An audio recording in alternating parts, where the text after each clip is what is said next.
Imagine seeing something that looks just like a real person, the little girl with white clothes and super long black hair. She's walking slowly into the woods like she's taking a casual stroll. The guy watching her thinks, hey, she must be another player in the game, not a monster. But then he notices something weird. There's no cursor hovering over her, which is really strange. Suddenly a tiny scream gets stuck in his throat. He thinks to himself, this can't be real. But he does something pretty foolish. He starts walking towards the mysterious girl. He shouted out to her, and the girl froze. Slowly she turned to face him. But before she could see him, he yelled stop. The woodcrafter's eyes widened as he realized something crazy. He could see right through her white clothes to the tree behind her.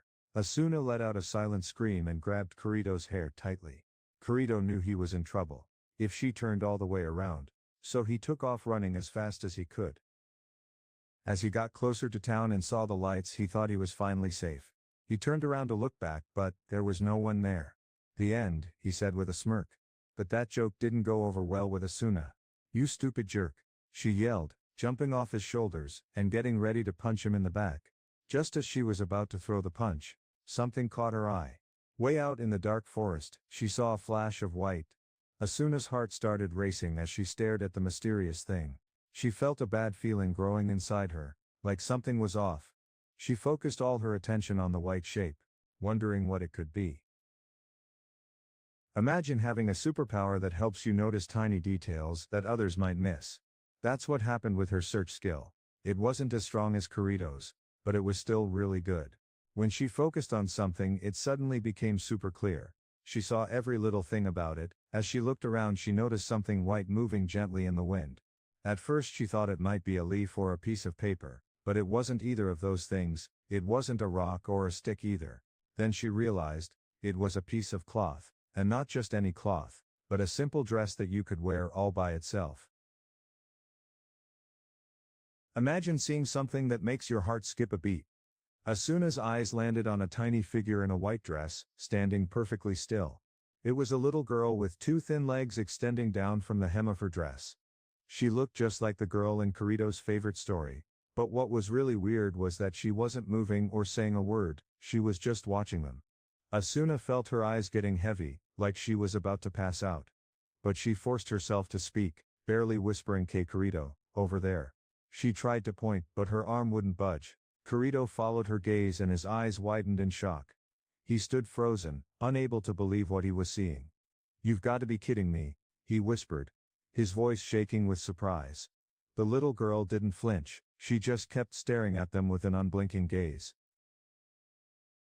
Asuna's eyes were fixed on the mysterious girl who was about 100 feet away. Suddenly she thought, if this girl starts walking towards us, I'm going to pass out. But before that could happen, something weird occurred. The girl's body started to sway back and forth, and then she collapsed to the ground in a really strange way. It was like a robot running out of batteries. Her movements were stiff and unnatural. Kirito and Asuna heard a soft thud as someone landed on the ground. Kirito's eyes squinted with curiosity. "That's not a ghost," he exclaimed. He took off running towards the girl. "Wait, Kirito," Asuna yelled, but he didn't stop. She rolled her eyes in frustration. "Seriously?" she muttered to herself. Her heart was still pounding from the scare, but she had to admit ghosts don't usually faint and fall down. Asuna got up and followed Kirito, curious about what was going on. This had to be a player. Asuna rushed over to the pine tree where Kirito was gently holding a tiny girl. The girl was still out cold, her eyes were closed, and her arms dangled loosely at her sides. Asuna took a quick peek at the girl's dress, but thankfully it wasn't see-through. "Do you think she's okay?" Asuna asked, looking worried. Kirito stared at the girl's face, trying to figure it out. "I think so," he said slowly. But then he added, "Wait, nobody really breathes or has a heartbeat in this game, right? That's because the game, COO, doesn't bother with all the basic bodily functions that we have in real life. It's just not part of the simulation." Have you ever noticed that when you breathe in, you can feel the air moving down into your lungs? But if you look at your avatar in a game, it doesn't seem to breathe on its own. It's weird. You might feel your heart racing when something exciting or scary happens, but try to check someone else's pulse. It's not going to work. And then there are those intense moments. like when you're trying to figure out if someone is really okay. She hasn't disappeared into thin air, which means she must still be alive. This is really weird, he said, sounding unsure. What's so weird about it? Asuna asked. I can touch her, so she can't be a ghost. But there's no targeting cursor over her head. Asuna looked closely at the girl again. In the game, every living thing, players, monsters, and even non-player characters (NPCs), had a colored cursor hovering above it. But this girl didn't have one. Asuna had never seen anything like this before. Maybe it's just a glitch in the game, she thought out loud. Yeah, that's what I'm thinking, he agreed. Imagine you're in the middle of an epic game, and something totally weird happens. Usually you'd call the game master or GM for short to figure out what's going on. But here, there's no one to turn to. And it's not just that Kirito can't see a cursor, which is pretty strange already. The real problem is that the person he's holding is way too young to be playing this game. She looks like she's not even 10 years old yet. There's a big warning sign on the nerve gear, saying that kids under 13 aren't allowed to use it. Asuna gently touches the girl's forehead, trying to make sense of things. What is this little kid doing here? The air was cool and calm. But then a question popped into her mind. How did this little girl end up inside Sword Art Online? She asked, looking worried as she bit her lip. We can't just leave her here all alone, she said. Kirito nodded in agreement. I'm sure we'll figure out what's going on when she wakes up. For now, let's take her with us. Yeah, that's a great idea, Kirito said, still holding the girl tightly. He stood up ready to take care of her until they could uncover the mystery. Asuna scanned their surroundings again, but all she saw was an old dried-up tree stump. There wasn't anything else interesting around. They had rushed the mysterious girl out of the forest and back to their place. But she still hadn't woken up. Asuna and Kirito gently laid her on Asuna's bed, covered her with blankets, and sat down on Kirito's bed to keep watch. The room was quiet for a while until Kirito finally spoke up in a gentle voice. You know, since we were able to bring her into our home, that means she's not a computer-controlled character, he said. Asuna nodded in agreement. Yeah, that's right. In their virtual world, the system controlled non-player characters, or NPCs. Players couldn't move them from certain areas, it just wasn't allowed. But this girl was different. They had carried her all the way home, which meant she had to be a real player like them. Try to hold on to them for too long, and you're in trouble. A warning will flash on your screen saying, hey, back off, and to make sure you get the message, you'll even feel a weird shock. Kirito kept thinking out loud. This isn't some special event that starts a new quest, he said. If it were, our quest logs would have updated as soon as we touched her. But that didn't happen. It looks like she's probably a real player who just got lost in those woods, he said, eyeing the bed again. I mean, if she didn't have any special powers or know how to teleport. It doesn't make sense that she would leave the safety of the town of beginnings. Most players stick around there when they first start out, but not her mom. She ventured into the wilderness, all on her own. That's so weird. What would bring a little kid like her all the way out here? Maybe someone in the town of beginnings has a clue about who she is. We might even find her mom or dad, or whoever takes care of her. I know, right? It's crazy to think a tiny like her could figure out how to log in all by herself. I bet she came here with her family, I said, feeling a little worried. I just hope they're all okay. Then I turned to Kirito and looked him straight in the eye. She's gonna wake up, right? I asked, really wanting to know. Kirito nodded. Yeah, she will. The good news is that her nerve gear is still working, so there's still a connection. That means she hasn't disappeared for good. Yet. I'm sure she'll wake up soon, he said with a confident nod. Asuna smiled, feeling a little better. She got down on her knees beside the bed, and gently touched the girl's tiny head. The girl was incredibly beautiful. She looked like a fairy from a storybook, not a real person. Her delicate features made her seem almost magical. Asuna couldn't help but feel a sense of wonder, as she looked at the sleeping girl. Asuna's skin was super pale like freshly fallen snow. Her long black hair gleamed in the light, and her face looked kind of exotic and mysterious. You could tell she'd be really pretty when she smiled and her eyes sparkled. Kirito knelt down beside her and gently reached out to brush a strand of hair out of her face. She can't be more than 10 years old, right? He thought to himself, wondering how someone so young could be in this situation. 8 years old maybe. Someone guessed. That's what I think too. Another person agreed. She's definitely the youngest player I've ever seen in this game. Someone else chimed in. I once met a beast tamer who was pretty young. But she was at least 13 or so. Asuna suddenly turned to Kirito. Looking surprised, you have a really young friend. Huh? She's adorable. Kirito quickly spoke up. Yeah, we talk sometimes. But that's not what I'm saying. There's nothing romantic going on between us. Asuna raised an eyebrow and teased. Are you sure about that? Asuna crossed her arms and scowled at Kirito. You're really not getting it, are you? She said, turning away in a huff. Kirito quickly jumped up from his seat. Hey, look at the time. We should grab some lunch. Asuna shot him a stern glance. But then a sly grin spread across her face. Don't think you're off the hook that easily, she teased. You're still going to spill all the details about her later. With that she nodded and said, okay, let's go eat.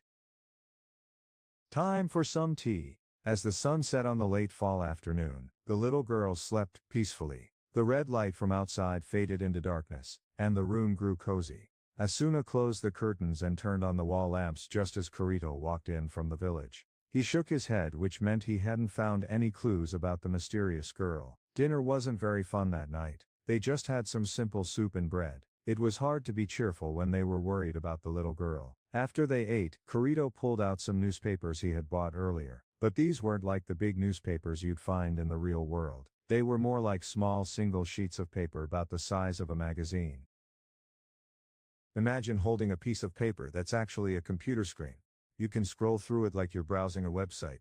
But here's the cool part, everything on this special sheet is copied from a fan-made strategy site for a game. It's got all sorts of useful stuff like news updates, a beginner's guide, frequently asked questions, and lists of items and equipment you can use in the game.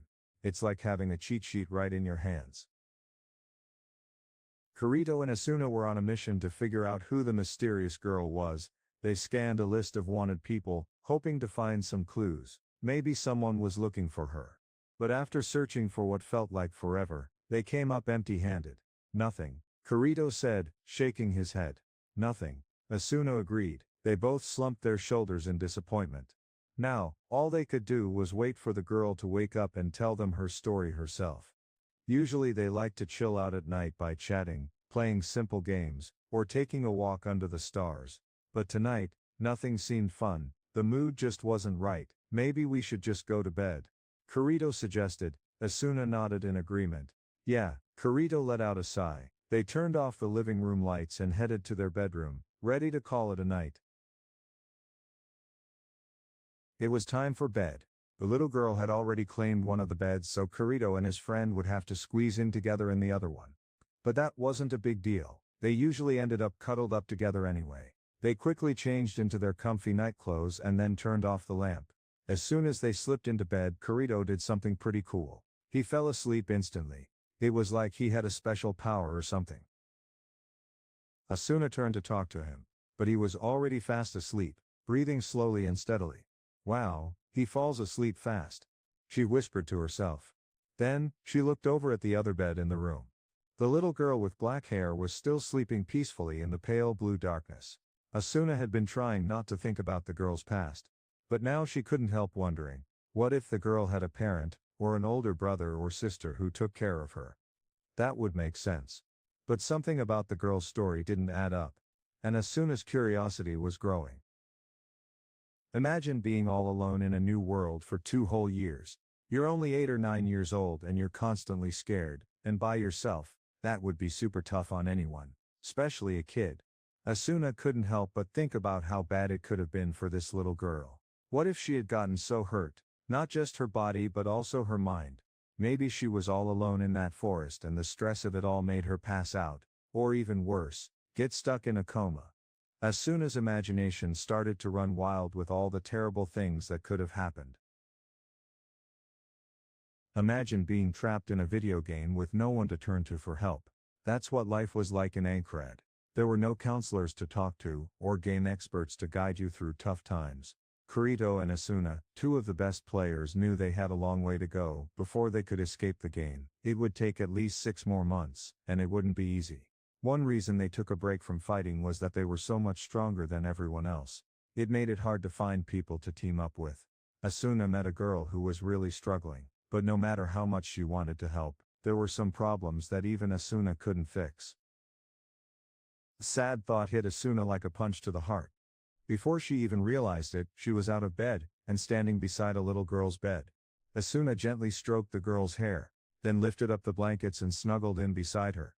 She wrapped her arms tightly around the little girl's tiny body. Even though the girl didn't move, Asuna felt like she saw a hint of a smile. "Good night," Asuna whispered softly. Asuna's eyes fluttered closed as she whispered to someone, "I hope you wake up tomorrow." But now it was her turn to wake up. A soft, sweet tune filled her mind. Her alarm clock, a gentle oboe song. She felt herself floating on the music, not ready to leave her cozy dream world just yet. As she drifted along, more instruments joined in, light, airy strings and happy clarinets playing along with the main melody. And then, she heard a faint humming sound. Wait, that wasn't her singing along in her sleep. Who or what was making that noise? Asuna's eyes popped open. She looked down and saw a girl with black hair snuggled up against her. The girl's eyes were closed, but she was humming along to a tune. It sounded like she was matching the beat perfectly. But how was that possible? Asuna had set her alarm to play only in her own mind, so no one else should have been able to hear it. For now though, Asuna wasn't worried about the mystery of the humming girl. She had something more urgent on her mind. "Kurito, wake up," she called out to her husband, who was still fast asleep in the other bed. It wasn't long before he woke up. Groggily opening his eyes, "Morning, what's going on?" he mumbled. But then he heard Asuna's urgent whisper. "Come quick." The old floor creaked as Kurito leaned over to see what was happening. His eyes widened in surprise. "Is she singing?" he asked, amazed. Asuna nodded, gently swaying back and forth, with the girl in her arms. "Wake up, sweetie," she cooed. "Open your eyes." The girl's lips stopped moving, and then her eyelashes fluttered open. Her big dark eyes locked onto Asuna's, staring at her intently. After a few blinks, the girl's pale lips parted, and she whispered her first words. "Ah." Her voice was as delicate as a tiny bell, soft and clear. Asuna gave the girl a hand up to a sitting position. Thank goodness you're awake," she exclaimed. "Do you remember what happened to you?" The girl just stared back at Asuna, not saying a word. She looked really confused. After a few seconds, she slowly shook her head. Asuna tried again. "What's your name? Can you tell me?" The girl thought for a moment, then started to say something. But it came out all slow and stuttery. My name." As she tilted her head, a strand of her super shiny black hair slipped down over her cheek. Curl said slowly. "Yui. That's my name." Asuna smiled warmly. "I love your name, Yui. I'm Asuna, and this is Kurito." She nodded towards her friend. Yui's eyes darted back and forth between Asuna and Kurito. He was leaning in to get a better look at her. Asuna's partner seemed really curious about Yui. Yui tried to say their names, but it wasn't easy. Yui," she said quietly. Then she looked at Kurito, and tried again, "Kuri. Tsui." Her lips moved slowly, as she struggled to get the sounds right. Asuna's nerves started to flutter again, just like they had the night before. She looked at the little girl in front of her, who seemed about 8 years old. But Asuna knew that wasn't quite right. Since she had logged into the game a while back, the girl was probably closer to 10 by now. What really caught Asuna's attention, though, was how slowly and carefully the girl was speaking. It was like listening to a tiny toddler trying to say their first words. "Yui, what were you doing all alone on the 22nd floor?" Asuna asked gently. "Is your mom or dad here?" someone asked Yui. She looked down and stayed quiet. The room was silent for a moment. Then, she slowly shook her head. "I don't know. I really don't know anything," she said softly. Someone helped her sit down in a chair at the table, and handed her a warm cup of sweet, yummy milk. Yui wrapped her hands around the cup and took a small sip. Asuna grabbed Kurito's arm and pulled him aside for a quick chat. She kept a watchful eye on Yui, who was acting weird. "Hey, Kurito, what do you think we should do?" she asked. Kurito scrunched up his face, thinking hard. He bit his lip and looked really upset. After a moment he shook his head and looked down. "I think Yui has forgotten who she is," he said, "but that's not even the worst part. The way she's behaving is really scary. Maybe she hurt her brain." "Yeah, I was thinking that too," He suddenly looked really upset, like he was about to cry. "This is just awful," he said, his voice shaking. "I've seen some terrible things in my life. But this is the worst. It's so mean and unfair." Asuna saw the tears welling up in his eyes, and she felt a lump form in her throat. Asuna gave Kurito a big hug. "Don't worry, we'll figure something out to help her," she said softly. Kurito looked up, his eyes still filled with worry. "Yeah, you're right," he muttered. He took a deep breath and put his hands on Asuna's shoulders. Together they walked over to the table where Yui was sitting. Kurito pulled out the chair next to her and plopped down. "Hey Yui, sweetie," he said gently. "Can I call you Yui?" Kurito asked with a big smile. Yui looked up from her cup and nodded. "Great," he said. "Then you can call me Kurito." He said his name slowly, Kirito, but when Yui tried to repeat it, she got tongue-tied. "Kurito," she stuttered. Kurito chuckled and gently patted her on the head. "Don't worry if it's hard to say," he said with a grin. "You can call me whatever you like." Yui sat quietly, lost in thought. Asuna tried to get her attention by refilling her cup with milk, but Yui didn't even flinch. Finally she slowly looked up at Kurito, and said in a shy voice, "Papa." Then she turned to Asuna, and added, "Asuna is Mama." As soon as the words left Yui's lips, Asuna got the chills. It was like a shiver ran down her spine. Asuna's eyes sparkled with happiness, as she looked at Yui. She didn't care why Yui was calling her Mama. If it was because she thought Asuna was her real mom, or just because she wanted a mom-like figure in her life. All that mattered was the huge smile on Yui's face. Asuna's voice trembled with excitement, as she said, "That's right, Yui-chan. I'm Mama." And then something amazing happened. Yui smiled back, showing off her very first smile. Imagine seeing someone you love, and they're totally still like a doll. That's what Asuna's mom was like, until suddenly, her eyes sparkled. It was like she had come to life. "Mama." Asuna's heart skipped a beat, as she saw her mom's little hand reach out. Asuna felt a lump form in her throat, and she wanted to cry, but she bit back the tears, and kept smiling instead. Asuna scooped up Yui from her chair and gave her a big hug, holding her close. As she did, a tear rolled down her cheek. She was feeling a lot of emotions all mixed together. After having some hot milk and a yummy bread roll, Yui started to get sleepy again. Her little head began to nod back and forth, and she looked like she could fall asleep any minute.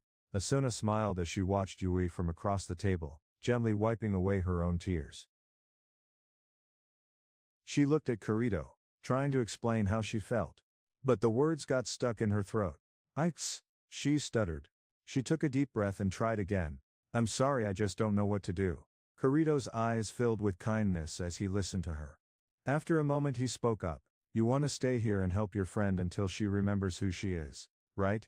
he asked gently. "I get it," he said with a nod. "I feel the same way. We both want to be there for her. It's a big problem. If we don't solve it, it will take even longer to make progress in the game. And that means Asuna will be stuck in this virtual world for even longer." "You're right," his friend agreed. Asuna was already really good at the game, but Kurito was amazing, one of the strongest players around.